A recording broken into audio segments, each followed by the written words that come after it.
This is Teachers Talk Radio, and you are listening live. Hello and welcome to Teachers Talk Radio. I'm Graham Stanley, and the topic of the week's show is global teacher shortage. What are the causes, the consequences? What makes teachers want to leave? And what keeps teachers in school? Join me and guests for what I hope you will think is an interesting exploration of this topic.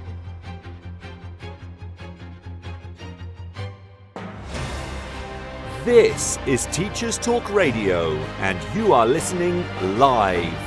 Tune in live at ttradio.org, or to join in the conversation, download the Podbean app and search Teachers Talk Radio. Follow the hashtag TTRadio. Tune in, talk it out with Teachers Talk Radio.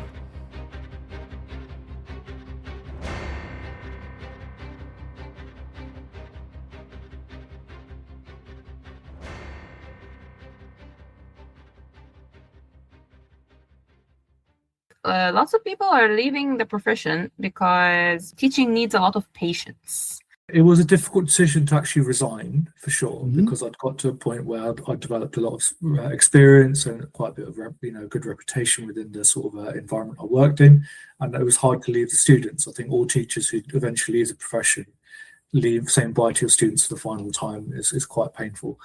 Definitely, we need to have a certain type of call to become teachers, because once I read over the internet that we are not in this for the income, but for the outcome. Of course, we have to make it for a living. However, every time those aha moments are happening in class, we do reconfirm that passion of ours for our job. There's a lot of competition for different sort of expectations of a job. And I think teaching has sort of struggled in the last 4 or 5 years. Teaching is fabulous. When I was teaching at university, I can tell you that those 3 years made me so happy. Hello and welcome to Teachers Talk Radio. I'm Graham Stanley, and as I mentioned before, I'll be looking at the global teacher shortage on today's show. You've just heard some snippets from the guests I've spoken to this week about the topic, and we'll be hearing more from them soon. But first of all, I want to explore some of the worrying statistics. Here's a number to think about for a moment. 44 million. That's how many additional teachers UNESCO say the world needs by 2030 just to achieve basic universal education. Not excellent education, not world-class education, not outstanding education, just the basics. 44 million teachers that we don't have. That figure is from the UNESCO Global Report on Teachers published last year. The report revealed an urgent need for a staggering, and I quote, 44 million primary and secondary teachers worldwide by 2030. This includes a demand for 7 out of 10 teachers at the secondary level and a need to replace over half of the existing teachers leaving the profession. Sub-Saharan Africa is especially affected, with an estimated need for 15 million new teachers by 2030. Understanding the scale of this demand, its geographical implications, and the subsequent effects on educational infrastructure is fundamental to comprehend the gravity of the situation. So that's from the UNESCO Global Report. Now, you might hear that and think, well, that's a problem for developing nations, for countries still building their education systems. And partly it is, but here's the thing, the teacher shortage isn't happening somewhere else. It's happening here. It's happening in well-funded school districts in America. It's happening in Germany and France and Australia and the UK. It's happening in your staff room right now, every time another colleague hands in their notice and the job advert goes up again. Teacher shortages are a global issue, and despite well-resourced educational systems, many regions struggle to recruit and retain qualified educators, which poses significant challenges to quality and equity. Attrition rates among primary teachers almost doubled globally, from 4.62% in 2015 to 9.06% in 2022, with many teachers leaving the profession within their initial 5 years. So this isn't a blip. This isn't a post-pandemic wobble that's going to correct itself. It's a structural crisis affecting education systems globally. I want to dig into it properly during today's show. Why is this happening? What does it actually mean for teachers still in the classroom? And what keeps teachers in the job? So stay with me as I talk through this with contributions from a range of guests from around the world. But first, the Teachers Talk Radio News. This show is brought to you in partnership with Hachette Learning, publishers of professional development books and resources that support great teaching and learning in schools around the world. Level up your professional development today and visit hachetlearning.com to explore the full range of titles. Teachers, have you heard of Bet UK 2026? It's the world's biggest education and technology event, and it's completely free for educators. From keynote speakers and panel sessions to CPD accredited workshops and networking, Bet UK 2026 is where educators from across the globe come together to share ideas, spark inspiration, and find solutions that fuel our mission to drive better education globally. Get your free ticket today at betshow.com. Hey teachers, it's Tom here from Teachers Talk Radio, just dropping in to tell you about Teachers Talk Connect 2026. We are back with our amazing big annual CPD and networking extravaganza in Manchester. It's on Saturday the 14th of March and tickets are completely free for teachers. Just head over to ttradio.org/Connect 2026 to grab your ticket today. We can't wait to see you there. This is Teachers Talk Radio, and this is Teachers Talk Radio News.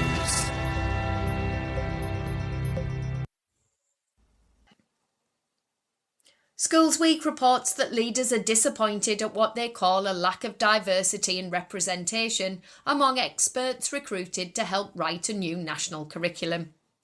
The Department for Education has chosen 46 curriculum drafters following a public tender. The government said they were chosen based on the best fit for the role and on subject knowledge and school leadership expertise. The list's release has prompted questions about diversity and the way the experts are unevenly split across 13 subject areas. For example, there are 10 experts helping to draft the PE curriculum, compared with just 1 for languages and 2 for English. The 2 experts chosen to help with English are Matt Carnaby, the Director of Curriculum and Assessment at Australia Academy Trust, and Dr. Timothy Mills, a RISE advisor. Critics point out they are both white men, with links to multi-academy trusts. Critics have also made reference to the makeup of the teaching workforce, which is primarily women, a lack of truly inclusive representation, and the issue of unconscious bias. Others have noted the lack of practicing teachers.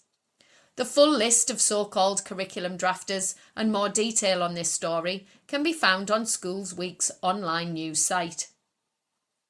The Guardian says a row has broken out between government departments over plans to cut spending for PE in England's schools. The Department of Health and Social Care proposed cutting all its funding for PE in schools, but is now intending to restore the funding as ministers are understood to have overruled the cuts.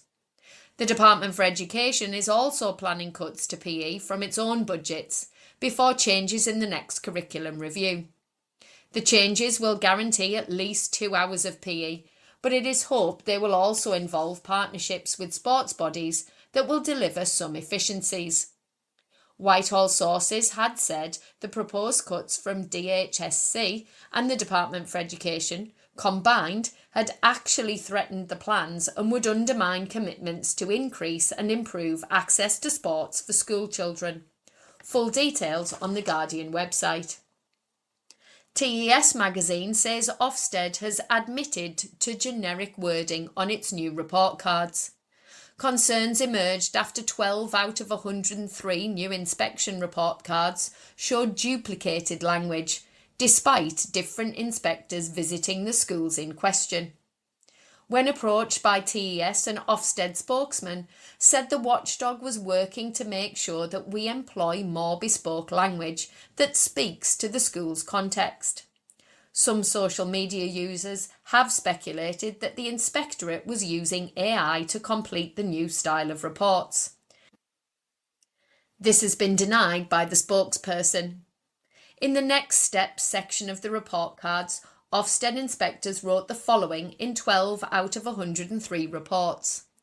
Leaders and those responsible for governance should sustain the effectiveness of their work in all areas. They should seek continued improvement, overcoming barriers and challenges, in order to drive a transformational impact for all pupils. Other examples are also included in the article. All 12 of the schools received the grade Strong Standard or higher in all areas of their report card. Further details can be found in TES magazine. Schools Week says the government will trial AI tutoring tools in schools, something ministers claim could benefit up to 450,000 disadvantaged children. The article says DFE intends to pilot safe AI-powered tutoring tools providing personalised one-to-one learning support, levelling the playing field for those who cannot afford private tutors. The tools would be available to schools by the end of 2027. The Department for Education has pledged to robustly test AI tutoring tools so they are safe. More details in Schools Week. Finally, the BBC says a record 459,288 school holiday fines were issued in England last year, according to Department for Education figures. This is a rise of 4% on the previous year. The new figures include a change in the rules on holiday fines. The region with the highest rate of penalty notices was Yorkshire and the Humber, and the lowest was London. Full details online. This has been Teachers Talk Radio News with Joe Fox. Welcome back. On today's show, I'm looking into the global teacher shortage. What are the causes? What are the consequences? And what keeps teachers in school? Let me start by painting the picture because I think it's worth understanding just how widespread this is. In many countries, initial teacher training targets have been missed for years now. It's a familiar cycle. A government sets a target, recruitment falls short, and schools do the best they can given the circumstances. And then it starts again. Secondary recruitment has been particularly difficult. Maths, physics, computing, modern languages, these subjects have been in crisis for so long that crisis become the norm. And it's not just about getting people through the door. The 5-year retention figures make for grim reading. Somewhere between a quarter and a third of new teachers leave within 5 years of qualifying. This means time and money are spent on training them. They're supported through their early career and then they're gone, often to jobs that pay better, demand less, or simply aren't as stressful. In many countries and regions, they've started issuing emergency teaching credentials or lowering the bar to becoming a teacher, essentially allowing people without full qualifications to stand in front of a class because there's nobody else. Some rural districts in some countries have moved 4-day school weeks, and why they cite various reasons, staffing is a significant factor. There are schools in various parts of the world right now where the same children have had 5 different teachers in a single year. And we all know what that does to learning, what that does to trust. Across Europe, the picture varies, but the trends are worrying. Germany's teaching workforce is aging rapidly, and not enough young people are entering training to replace those approaching retirement. France has similar problems. Teaching used to be a respected profession with genuine status.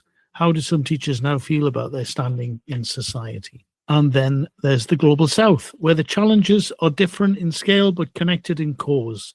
In parts of sub-Saharan Africa, you've got qualified teachers being recruited away to other places, with wealthier nations portioning them because they can't grow their own. Meanwhile, the schools left behind are running classes of 60, 70, 80 children with teachers who are doing heroic work in impossible conditions. The situations aren't identical. A teacher in London and a teacher in Lagos face very different challenges, but there's a common thread running through all of this. The profession that's supposed to prepare the next generation is struggling to sustain itself. And here's what troubles many people.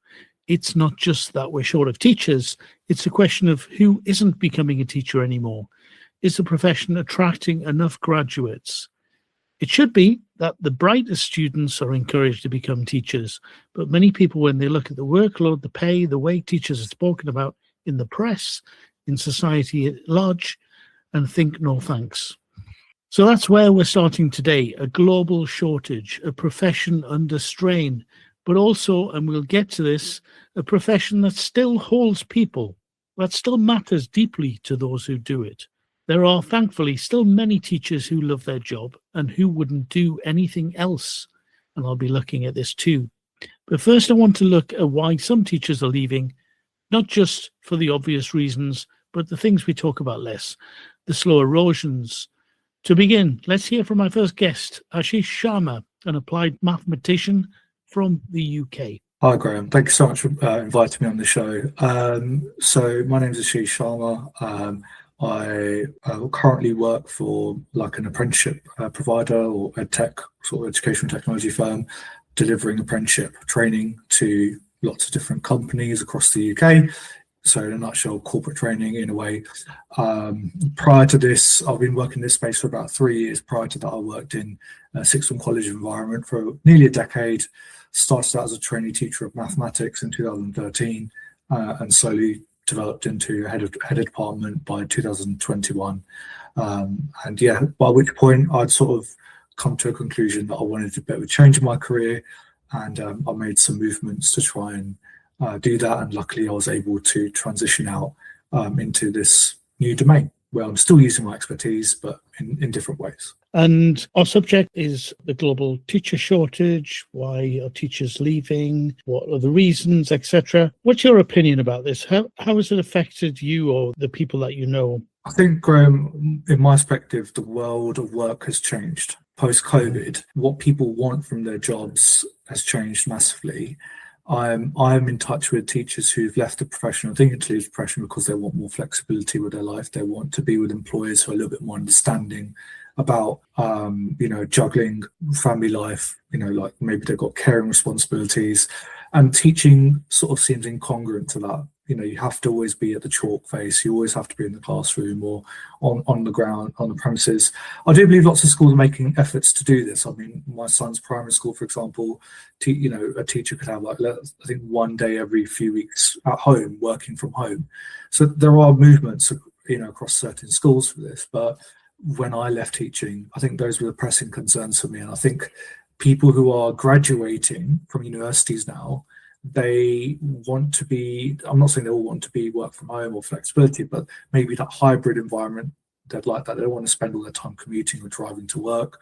I think pay also is a factor. Are the top maths and physics graduates, STEM graduates, are they attracted into teaching when they could earn probably more with more flexibility, with sort of jobs in industry?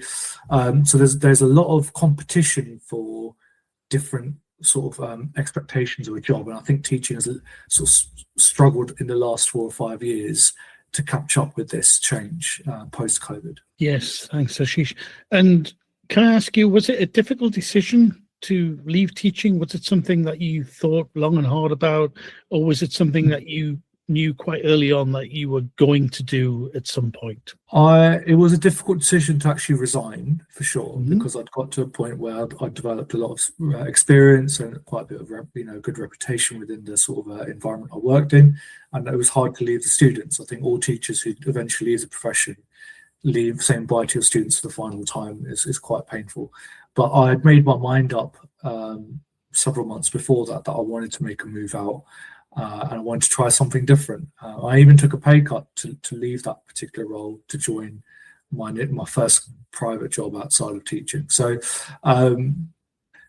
the decision, coming to that decision wasn't painful, but actually doing it and then saying bye and resigning, that was quite hard to do. And do you think this teacher shortage is going to get better or worse in the next decade? Unless you have serious investment in teacher well-being, in teacher recruitment, in teacher retention strategies, in adjusting to a new workforce requirements of what people want from their jobs, I think teaching will struggle. Because let me put it to you this way, I know of quite a few ex-teachers who they're retraining, they're going on much lower salaries, retraining to become mortgage advisors, financial advisors. They're willing to go back into that learning phase again, but they want a job that, you know, eventually does may pay more, but gives them that sort of treats them a bit like an adult in a more, you know what I mean? So has a bit more trust in what they're doing in their job, not constantly checking. So unless things change with regards to that, I know that Ofsted have made some changes post that incident with the head teacher a couple of years ago, but there's still pressures that exist. I don't see it happening anytime soon. Any final words, any final comments before we go? I think it's a great profession. I've had a lot of impact. A lot of students, you bump into them and you think they do remember you. And sometimes you teach someone 10 years ago, 20 years ago, and you always have like a fragment of that memory of that particular class and whatnot. It's a great profession. I might still go back into it. You know, at this moment in time, I left it for particular reasons that you know, for me, I just think a little bit of treating people with humanity, treating people with respect and dignity will go a long way in the profession. And I think that's the sort of takeaway message for any leaders that are listening and who may be experiencing a lot of retention issues in their organisation. You know, maybe talk to your staff instead of just doing these ad hoc feedback surveys. Actually talking to find out what's the reality. Why are you not particularly satisfied with this workplace? Are the behaviour policies there? Are we supporting you with your CPD? There are lots of reasons why people want to leave or thinking about leaving. I think unless you get to the grassroots and actually discuss and have that open dialogue, I think you're going to it's going to be a problem, whatever organisation you work at. Thanks so much for talking to me, Ashish. Thank you, Graham. So we've heard from one former teacher in the UK and why he left. Let's look at some of the reasons everyone knows, some that Ashish mentioned, because they're so true. Some of them have even become cliches. There's workload. We talk about it constantly, and we talk about it because it's relentless. But it's not just the hours. Teachers have always worked long hours. Teaching has never been a 9-to-3 job, whatever the tabloids might suggest. What's changed is the nature of the work. Talk to teachers who have been in the profession for 20 or 30 years, and they'll tell you something interesting. The teaching part, the planning lessons, the marking books, being in front of children part, that's hard, but it's the job. It's what they sign up for. It's what teachers often dislike. Is everything else. The data entry, tracking spreadsheets, the evidence gathering for accountability purposes, the emails, the meetings about meetings, the increasing bureaucracy and paperwork that exists, not because it helps children learn, but because someone somewhere might want to check that a box has been ticked. There's a particular kind of exhaustion that comes from spending your Sunday on tasks that feel pointless. That's different from the tiredness you feel after a genuinely demanding week of actual teaching. Then there's pay. Now, this is difficult to talk about as teachers' salaries vary enormously depending on where you are in the world, where you are in your career, and what you're comparing them to. Teaching in the UK isn't badly paid, for example. It's a professional salary. But here's a problem that some people feel: opportunity cost. If you've got a maths degree or a physics degree, or you're good with computers, the gap between what you could earn in teaching and what you could earn elsewhere has grown wider and wider. 20 years ago, going into teaching meant accepting slightly less money in exchange for other rewards. The holidays, the purpose is stability. Now, for some graduates, it means accepting significantly less money. And for some, that means they are looking elsewhere. Then there's accountability, the inspectorate regimes that exist in different forms across the world. It's not that schools shouldn't be held accountable. Of course they should. But there's a difference between accountability that improves education and accountability that distorts it. When teachers talk about inspection dread, about the weeks of anxiety before an inspection visit, about the performative paperwork that exists purely to satisfy an inspector's checklist, that's not accountability serving children, that's accountability serving itself. And finally, behaviour. Managing behaviour in classrooms has become harder for many teachers, and the support available has often become thinner. There are complex reasons for this: societal changes, the impact of phones and social media on attention, the fallout from the pandemic, funding cuts to support services. I'm not going to blame children, but I am here to say that if teachers feel unsupported in managing their classrooms when they feel like they're on their own, that wears people down. These are the usual suspects: workload, pay, accountability, behaviour. What about the things that we talk about less, the quieter reasons, the ones that don't make headlines but come up again and again when you actually listen to teachers? First, there's the loss of professional autonomy. Teaching used to be a job where once you closed your classroom door, you had real freedom. Freedom to teach your subject the way you believed it should be taught. Freedom to respond to your students, to follow their curiosity, to make professional judgments in the moment. For many, that's eroded. In many schools, teachers now follow prescribed curricula with little room for deviation. They're told not just what to teach, but how to teach it. Lesson structures are mandated. Questioning techniques are standardized. There are genuine arguments for consistency, for evidence-based practice, for not leaving everything to chance, but something is lost when teachers become deliverers of content rather than architects of learning. Then there's respect, or rather the lack of it. Think about how teachers are spoken about in the media. You see all sorts of things, the implication that teachers are lazy, that they're letting children down, and it's not just the big public stuff, it's the small things too. The relationship with parents has changed in many cases, and not for the better.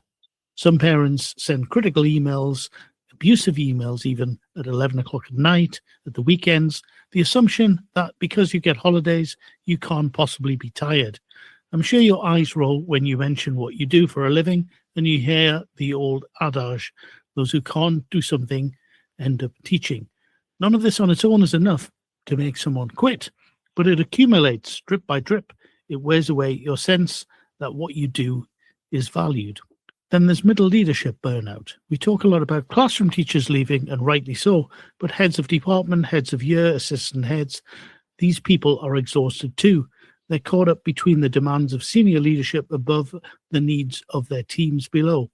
They're doing their own teaching and running departments and managing people and attending endless meetings. And when middle leaders burn out and leave, it creates a vacuum. It means there's nobody to mentor the new teachers, nobody to absorb the pressure. The whole system gets more fragile. And finally, the pandemic. I don't think we fully reckoned with what it did to teachers, not just the exhaustion of that period, the overnight pivot to online teaching, the uncertainty, the fear, but what came after. Some teachers during lockdown got a glimpse of a different pace of life. They realized that the relentless intensity of term time wasn't the only way to exist. And when schools went back to normal, or rather to a new normal, that was in many ways harder than before. Some people simply couldn't return to that rhythm or didn't want to. I don't think there's been a reckoning with that. The assumption was that things would go back to how they were, but people changed.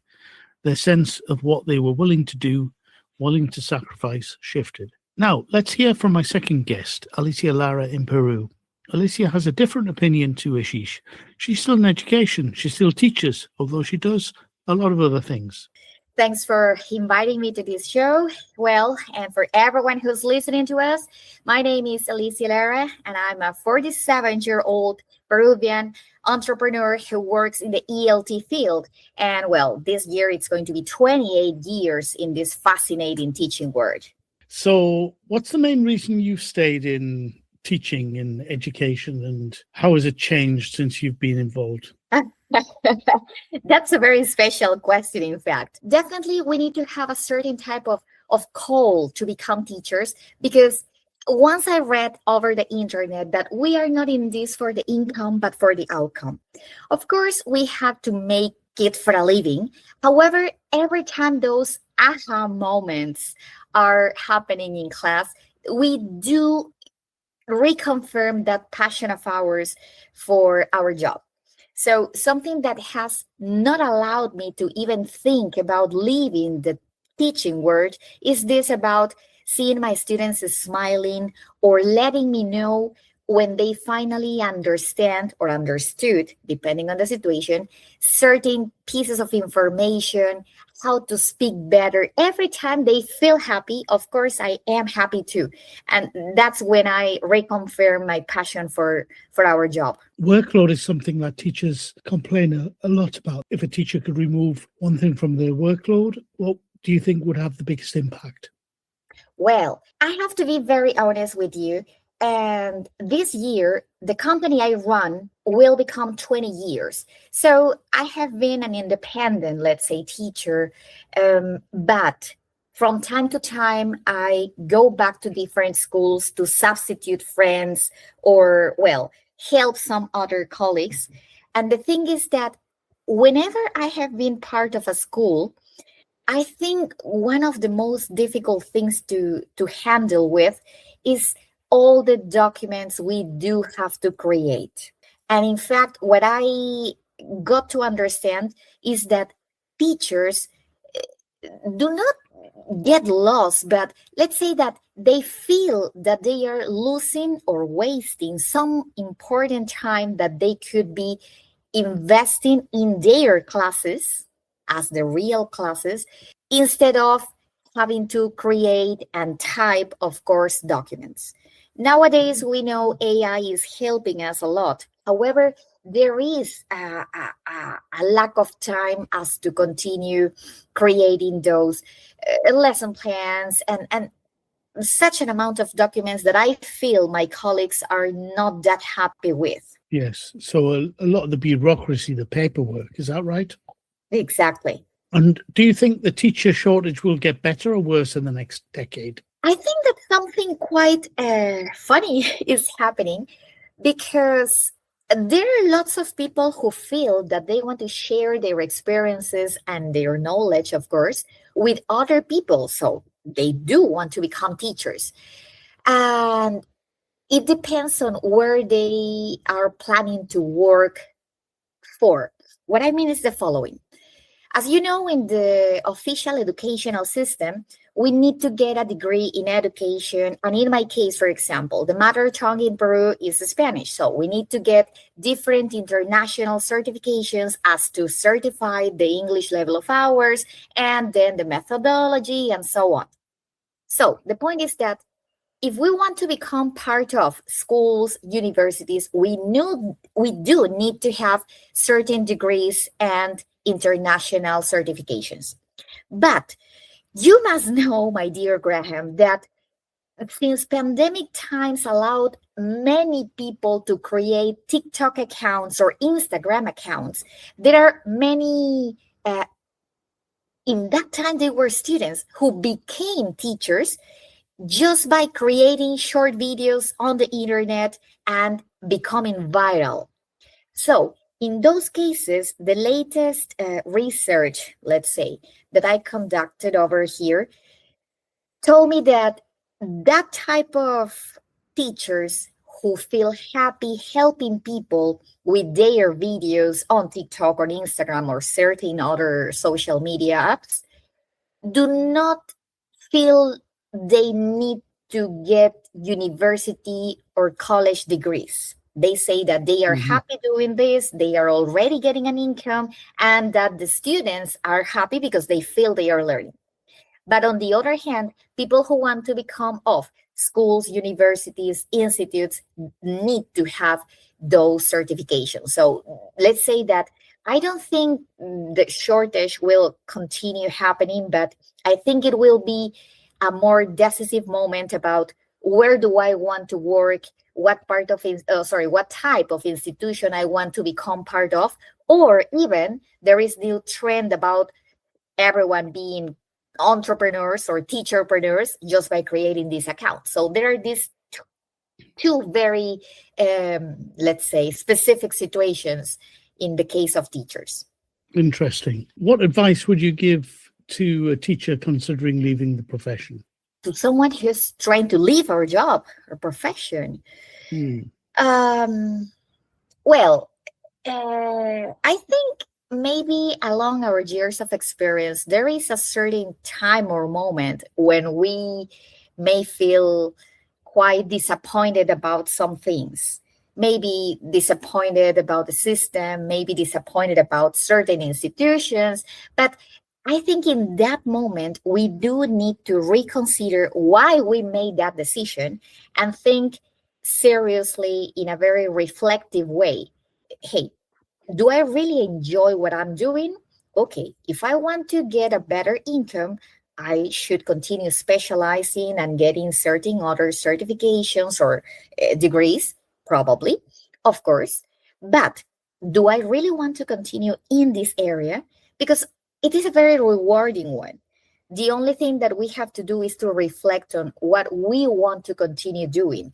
Our main goal is, in our case as teachers or language teachers, teach people and guide and help them to produce another language, in this case, English. So, or Spanish, for example, sometimes in my case too. So the thing is that when people feel like leaving the profession, I normally suggest them to reflect. Okay, what made you into this area of education? I made a decision for this reason. Okay, now, are you happy with what you're doing? No, I feel that I lack of this or that. Okay, can you change that? Or is it not possible for you to change that situation? The most of people usually say, yeah, I think I could do this or I can do that. So they themselves already have the answers. It's just that they need to, or maybe they need a certain kind of push to reflect on that decision they made. That makes sense. What about schools or institutions? What can they do to help with retention? What the most of colleagues report is that more than getting prizes or bonuses or some type of material rewards, it is the atmosphere of the place, feeling well, or maybe being praised when they are obviously doing well. And it is something that has to be much more with the emotional side of ours. You must also know that nowadays we are talking about this SEL, or social emotional learning or teaching, we could even say it. So the same thing works really well among our colleagues. I mean, instead of getting just material types of rewards or prizes, they do report feeling really well when their heads or directors or coordinators praise their work, when they are visited. Well, we all have been observed in classes. So when they are visited in class and those heads tend to support their work and tend to emphasize what they have been doing well, in a positive way, giving feedback as it should be in a positive way, they feel really good. And that in many cases, among the people that I asked about it, they say that just by that, they would be really interested into staying at a certain institution. And Alicia, if I were to ask you to address a teacher who has left the profession and tried to persuade them to come back and become a teacher again, what would you say to that person? As I was telling you previously, the very first thing is that if you're saying the person already left the profession, I would ask him or her, why did you do it? I mean, I thought you were into teaching. Let's imagine that they report that the student's behavior or the paperwork or maybe even the salary or whatever this person could say. I would invite this person to think about it or rethink about the very first time they made a decision. And if he or she says, okay, I was just into this as a temporary thing, probably I'm going to say, okay, then you made a right decision. It was just for some time. You did it and it's okay. But if someone says that they were not sure about what to do and they started teaching and they really enjoyed the connection with students and they love the report and everything, I would say, okay, you should think twice about coming back to our profession because it is indeed a very rewarding one. And it is very nice when students see you around the city and they greet you in a very cheerful way and they thank you for having learned, in this case, another language. So definitely, I think it all has to be with finding that spark that made us into this profession. Thank you so much, Alicia, for agreeing to talk to me today. I've really enjoyed listening to your thoughts and opinions. Thank you for giving me this opportunity to share some of the ideas. Nowadays, I think everything is more global. However, it's not just talking about one country. Maybe in terms of the educational system, anyways, it is more international and global nowadays. So we can always be helping different colleagues around the globe just by sharing this type of experiences. This show is brought to you in partnership with Hachette Learning, publishers of professional development books and resources that support great teaching and learning in schools around the world. Level up your professional development today and visit hachetlearning.com to explore the full range of titles. Teachers, have you heard of Bet UK 2026? It's the world's biggest education and technology event, and it's completely free for educators. From keynote speakers and panel sessions to CPD accredited workshops and networking, Bet UK 2026 is where educators from across the globe come together to share ideas, spark inspiration, and find solutions that fuel our mission to drive better education globally. Get your free ticket today at betshow.com. Hey teachers, it's Tom here from Teachers Talk Radio, just dropping in to tell you about Teachers Talk Connect 2026. We are back with our amazing big annual CPD and networking extravaganza in Manchester. It's on Saturday, the 14th of March, and tickets are completely free for teachers. Just head over to ttradio.org/Connect 2026 to grab your ticket today. We can't wait to see you there. So it's clear, I think, that rarely it's a single thing that causes teachers to quit the profession. It's an accumulation of things. That sense that every year asks a little more and gives a little less back. The feeling that the gap between what the job demands and what it provides has grown too wide to bridge. But here's the thing, despite all of this, people stay. Millions of teachers around the world get up every morning and do this job. There are, and I think this came across in my conversation with Alicia, lots of teachers who are happy teaching. So why are they different from the others who leave? What's the thing that keeps people in teaching? Can we generalize, or is it very much down to the individual's experience and context? That's what we're going to talk about next. But first, I want to look at what this shortage actually costs, the real consequences in classrooms and staff rooms. Let's start with the most obvious group, the students. You know what the teacher shortage looks like in a classroom. To students, it's a parade of unfamiliar faces week after week, each one starting from scratch. Hello, miss. I'm Mr. I'll be covering your lesson today. What are you supposed to be doing? And the kids, if they're honest, have already clocked that this person won't be here tomorrow, that the normal rules are suspended. The real learning is paused until further notice. Now, many supply teachers are doing heroic work in very difficult circumstances. But let's be honest about what we lose when a class doesn't have a consistent teacher. We lose relationships. We lose the teacher who knows that Chloe needs to sit near the front because she won't ask for help otherwise. The teacher who knows that Danny acts out when he's anxious, not when he's being defiant. The teacher who's noticed 3 weeks ago that something was off with Anna and has been keeping a quiet eye on her ever since. That knowledge, those relationships, they take time to build. And every time a teacher leaves, they walk out the door with all of it. Then there's the subject expertise. When the physics teacher leaves and you can't recruit another physicist, what happens? Someone covers. A biologist teaches physics, doing their best. Or you collapse classes together and hope for the best. Or, and this is happening more than we admit, certain topics just get taught less well because there's nobody in the building who really understands them. This matters. It matters because we're supposed to be opening doors for young people, showing them what's possible, igniting passions they didn't know they had. And you can't ignite a passion for physics if the person teaching it isn't a physicist. You can deliver the content, yes, but that spark, that love of the subject, that comes from teachers who live and breathe what they teach. And here's something I think about a lot, the hidden curriculum of all of this. Children are watching us, they're watching the adults in their lives, and when they see their teachers overworked, stressed, leaving in droves, what message does that send about professional life? About adulthood? We tell them to work hard, get qualifications, find a meaningful career, and then they watch their teachers, educated, qualified, doing meaningful work, burning out and walking away. What are we teaching about what awaits? What does the shortage do to those who stay? There's a danger of a vicious cycle here. When a colleague leaves, where does their work go?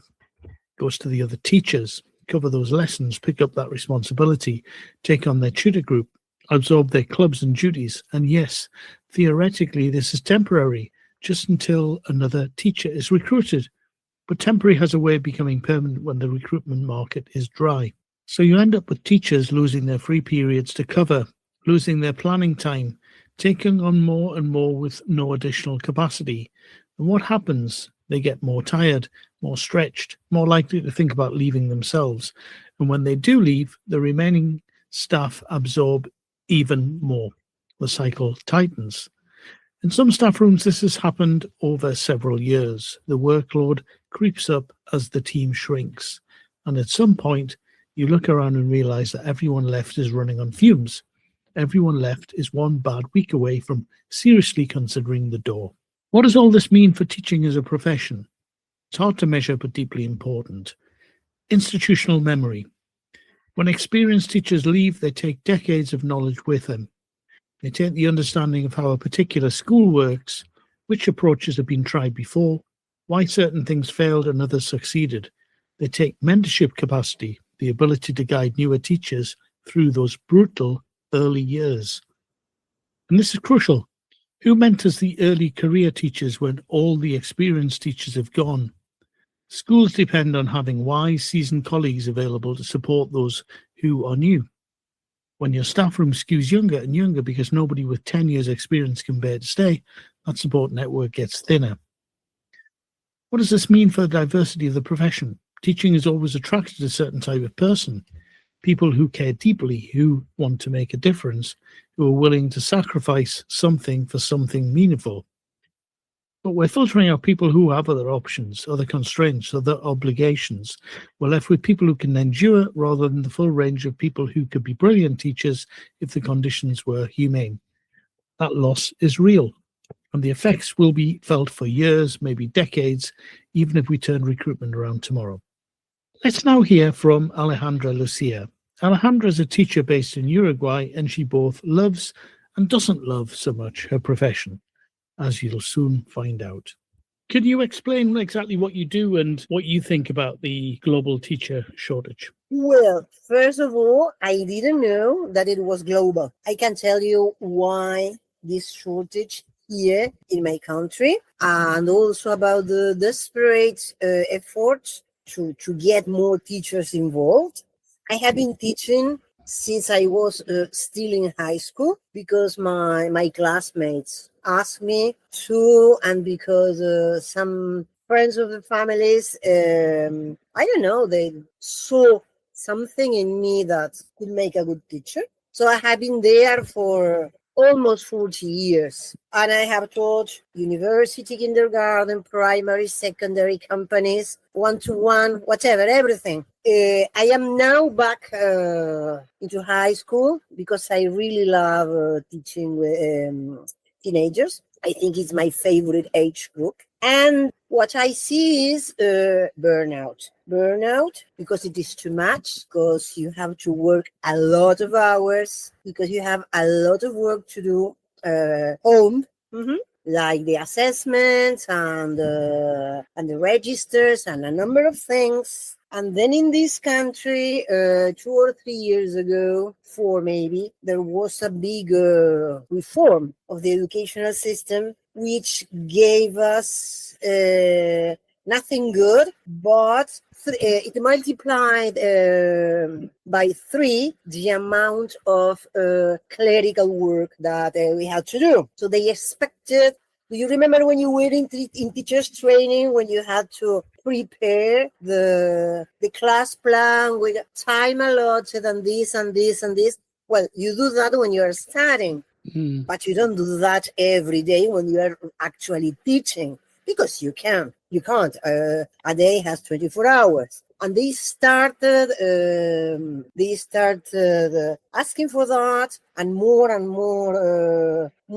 things. And it really didn't make sense. And we were forced to use a new textbook, which was awful. And the teachers of English, at least, like they are working, I don't know, they say, I prefer to go and sell socks in the bus before staying here. So it is very bad policies, very long hours. How do you say? Going back and forth with things. Today is this, tomorrow is that, and tomorrow is the other thing again. Such that we are not respected.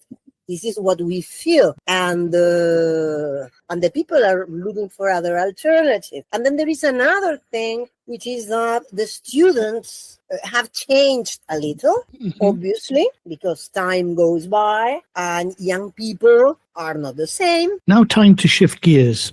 Despite everything I've just said about the crisis, people stay, teachers stay, millions of them, not because they have no other options, many do.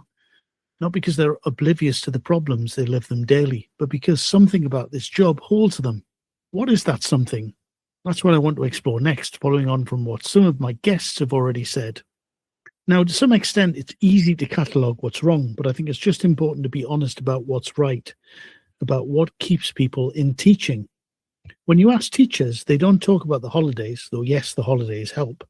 They talk about something else entirely. They talk about the light bulb moment, or the aha moments, and about making a difference and doing something worthwhile with their time. Teaching is not like other jobs. It's not just about making money.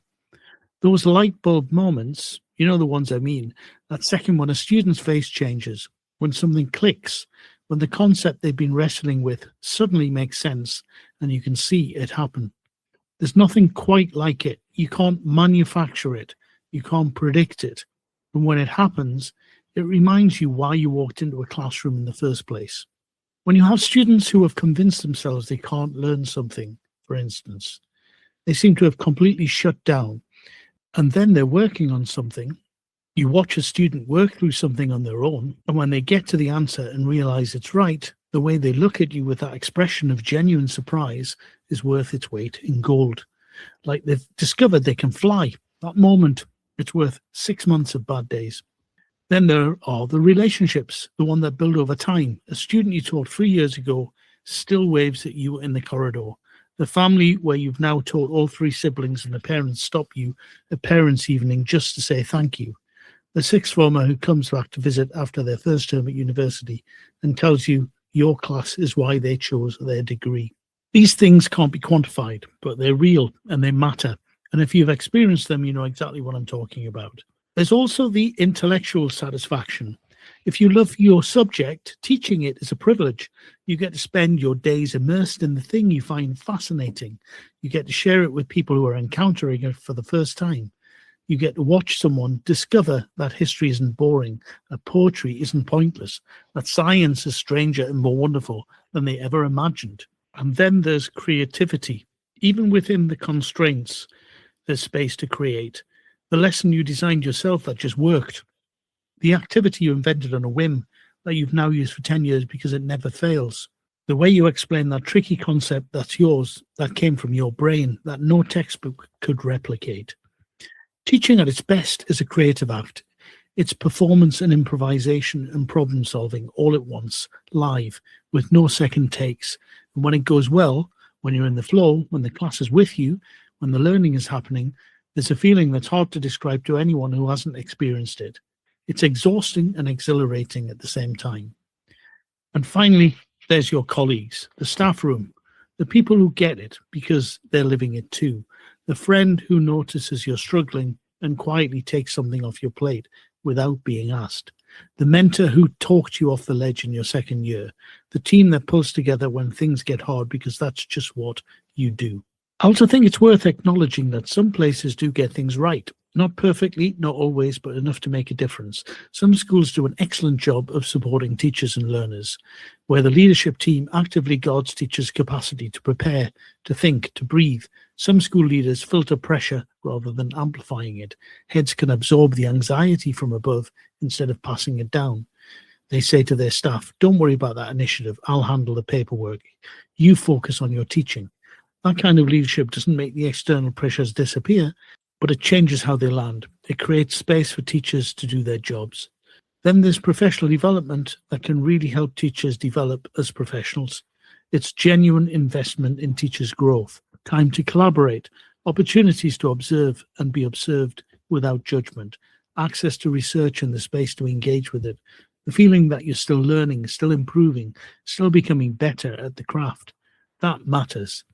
There are schools that offer flexibility where they can, part-time roles that are genuinely part-time, jobs that share that work, a recognition that teachers have lives outside of school, caring responsibilities, health needs, interests that make them whole people, and that accommodating those isn't weakness but wisdom. None of these things are complicated. None of them require revolutionary change. They just require time and attention. They require leaders who prioritize the well-being of their staff, not because it's fashionable, because they understand that burnt-out teachers can't teach well.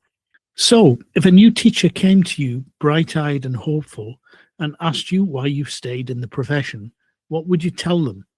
The real answer, the thing that actually keeps you getting up on dark January mornings when your marking pile is teetering and your to-do list is longer than your arm. Isn't it the kids? It always comes back to the kids. There's something about being useful, about being a consistent adult in their lives, about mattering to someone in a way that feels concrete and immediate. It's also the craft. Teachers love thinking about how to teach things well. Teachers can get a little thrill when they find a better way to explain something they've explained 100 times before. What about you? Let's listen to my final guest now, a teacher based in Egypt, to find out what keeps her in the profession. Hi, everyone. So my name is Shrouk Anany. I'm an English teacher. I've been teaching for 6 years now. So I teach both adults and young learners, and based in Cairo, Egypt. Yes. So actually, on Instagram, I like to follow teachers' accounts from America. And then I noticed that there are lots of similarities between what's happening in Egypt and what's happening in America, that lots of teachers are leaving the profession. So from my perspective from here in Egypt, lots of people are leaving the profession because, first of all, sometimes teaching needs a lot of patience. Mm-hmm. And sometimes, I'm not going to say people run out of patience, but they get tired, they get burned out. So that is something that causes teacher burnout, or let's say a shortage of number in teachers, because now people are like, no, I don't want to be a teacher. I want to be a supervisor. I don't want to be teaching forever. I've heard that a lot. Lots of people around me say, I don't want to be teaching forever. I think this is something that I should be done with in the middle of my 30s. So some will say, maybe I can go into curriculum design, maybe I can become a teacher trainer. But when it comes to really focusing on just teaching students, some people say or see that it has a time limit. Do you know of many people who have left the profession, friends of yours or colleagues? To be honest, I've heard of some. Some people became HR agents. Some people went back to working as call center agents. Some became supervisors. So they're still in teaching, but they're not in the classroom. What else? Some are considering it, and they're looking for other options that is away from teaching.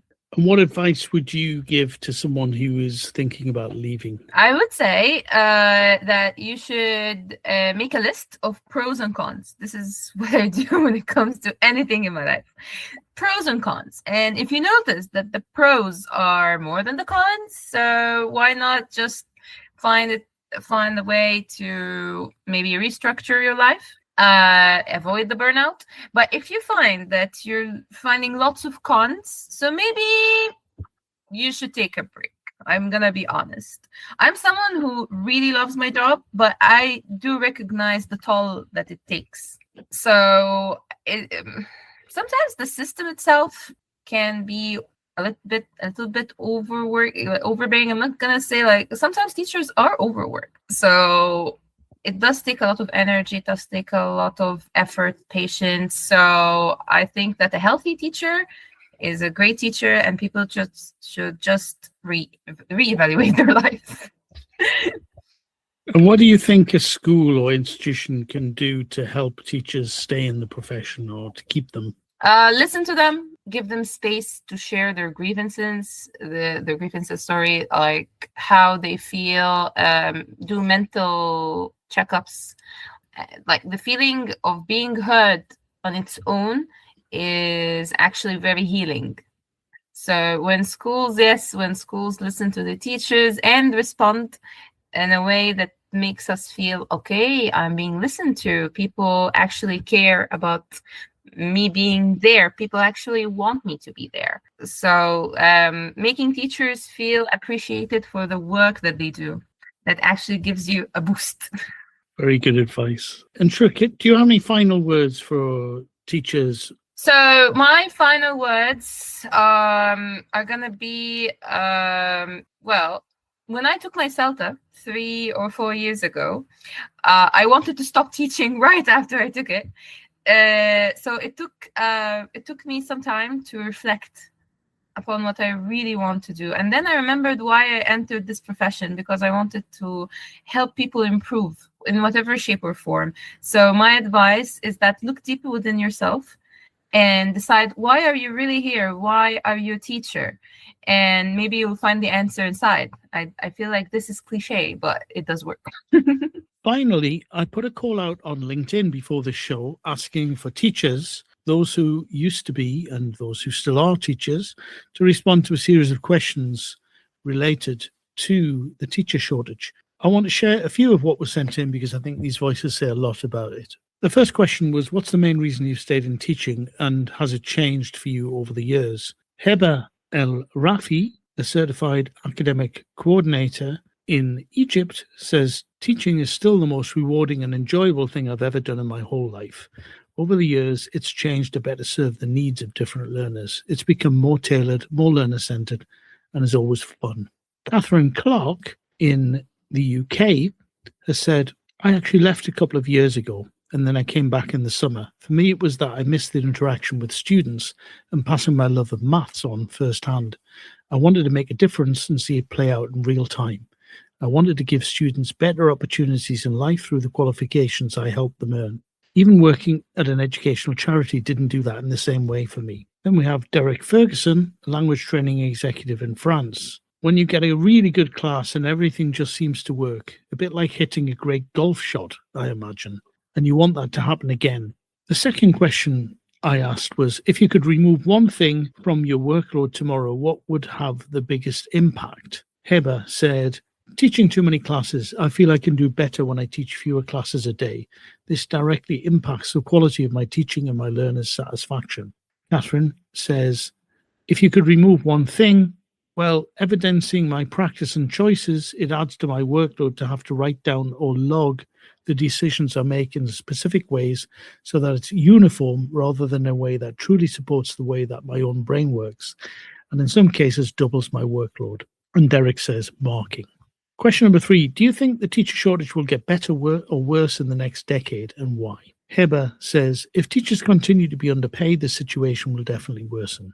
Catherine says, worse is my gut instinct. Incredible potential teachers can get paid more for much less in other careers once they have their degree, possibly with better life balance. And despite the reasons I came back, I don't think they'll see it as worth it. The next generation see much more well-boundaried. And Derek says people will see less need for actual teachers in the next 10 to 20 years, and we may end up with a teacher surplus.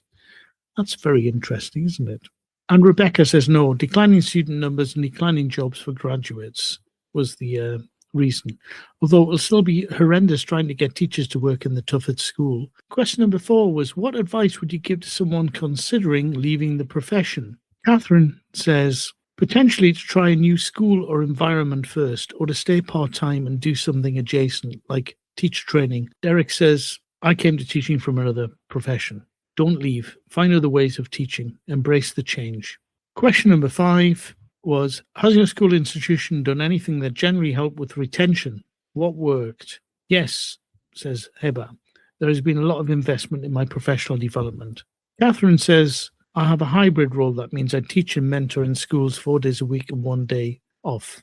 I want to continue that work and contribute to the curriculum. It's an incredible way to balance the passion with the workload. And Derek says, I find genuine interest and empathy make all the difference. Question number 6 was, if you left teaching, what would it take to bring you back? Heba says, feeling that I can still make a difference in my learners' lives. Catherine says, I took a long time looking for jobs and places that I felt really aligned with my principles and needs. I used every opportunity to ask good questions to determine a good fit, and only took a role when those things fit, including turning one down. And number 7, the last question, how do we talk about this crisis without making current teachers feel even more burdened? Heba says, by listening to what teachers need in order to continue in this profession. Catherine says, this one is tougher to answer. I don't think it's our issue to solve, for starters. I think that what we should do as teachers is focus on the things that make us want to stay when we talk about it to those outside of teaching, while acknowledging parts of it can be hard. Lots of jobs can be hard, but I think we focus on those things a lot more than the good sometimes. I think we can be upfront with leaders about what is making it hard to put students and their learning first, and try to solve those issues together, instead of complaining to each other and feeling like victims, which we're all very guilty of doing, including me. Derek says there is no choice. A few more other responses I've got that don't so much answer the questions that I pose, but reflect upon them. The first one is from Huma Hasna Riaz Ahmed, a teacher, researcher, remote volunteer and coordinator. She said, I've spent nearly 2 decades in English language teaching. On a journey this long, you're bound to experience a lot, and I've had the privilege of choosing lateral development, one of the biggest advantages of working in the place I work at. I don't just teach, I do a whole host of things. Sometimes I've been able to do as a freelancer. It keeps me going. So I want teachers to recognize that vertical growth isn't the only way up, which is often why teachers feel stuck in a rut. That feeling, the sense of not being able to move forward, is one of the biggest burdens teachers carry. One of the education research studies of 2025 has confirmed that teaching is one of the most complex jobs in the world. I strongly believe that it's impossible to stick around, enjoy, and do this work well if we don't care deeply about what we do. So my advice to teachers would be to take charge of your teaching life. Try new things, grow, expand. If you can't find something, create it. If you have to be self-motivated and self-directed to stay in the profession, despite all the curveballs it may throw at you, try to do what you enjoy so you can love what you do. Thank you for listening. Thank you for being a part of this conversation. If anything has resonated, I'd love to hear from you. Please share this episode with a colleague who might need it. Send me any stories that you have, what keeps you here, what nearly pushed you out, what you wish people understood about this profession. And if you're listening and you're not a teacher, if you're a parent, a policymaker, someone who cares about education, listen to the teachers in your life. Really listen. They'll tell you what they need. The question is whether anyone's paying attention. I'm Graham Stanley, and this has been Teachers Talk Radio. Look after yourselves, look after each other, and I'll see you the next time.